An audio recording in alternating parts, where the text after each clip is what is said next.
Hello friends, morning में आज मैंने जीरा पानी पिया था उठ के।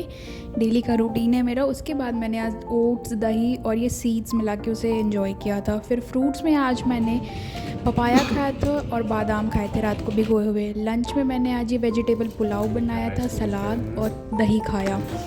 शाम के टाइम मैंने आज ये छाछ पिया था। गर्मी हो गई है तो भूख ज़्यादा लगती नहीं है। और रात में मैं ये सौंफ पानी पी के सो गई थी। Thank you for watching, bye.